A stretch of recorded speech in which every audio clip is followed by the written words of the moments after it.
Hello, I'm Roger Sheley, rangeland weed ecologist with the Agricultural Research Service and the Eastern Oregon Agricultural Research Center, and I'm here to present an Eastern Oregon Ag Minute. This week I'd like to talk about medusahead, which is a major problem weed throughout the western U.S., and it's invading into Eastern Oregon. The weed is aptly named after the Greek mortal woman who was turned into a gorgon. A gorgon is a dragon-like creature with snake for hair. If you've seen medusahead, you know that's about what it looks like. If you haven't seen it, it's a grass that looks a lot like squirrel tail or foxtail, barley, but it's an annual and doesn't grow in bunches. Be on the lookout for this weed. It's very serious. Like the Greek myth says, Medusa's head was so hideous, even in death, that any beholder was turned to stone. This week we're talking about medusahead, a major threat to our economy.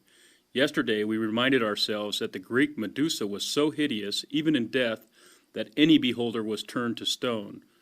Well, that's about what happens if you let your land get this weed.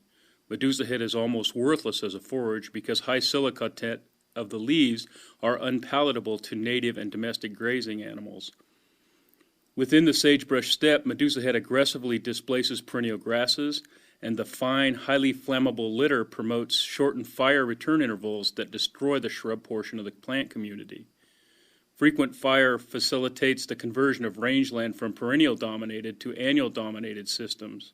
Once converted, these medusahead-dominated sites reduce plant and animal diversity and richness, reduce suitable habitat for wildlife, accelerate erosion, alter nutrient hydrologic cycles, and adversely affect grazing. Tomorrow we'll begin to discuss how you can cut the head off this hideous snake.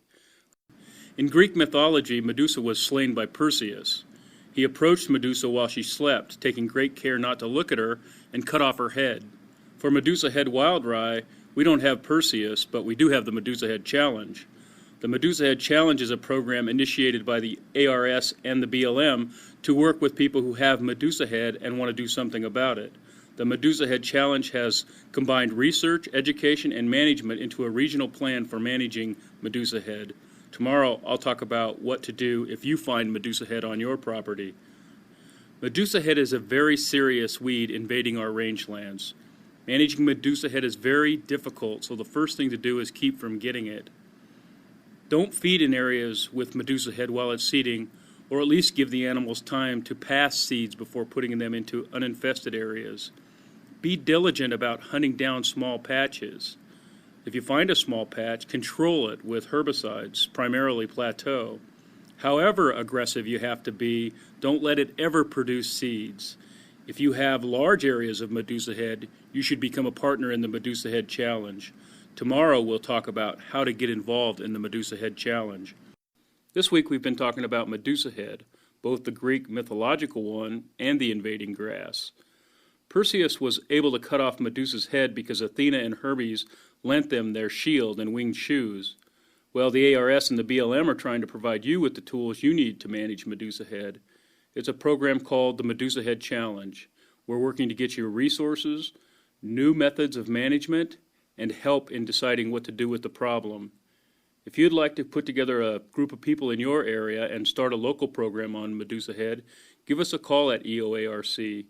When Perseus gave Athena the head of Medusa, she proudly displayed it for all to see.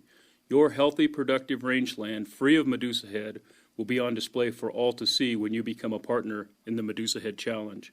I'm Roger Sheley. Thanks for listening.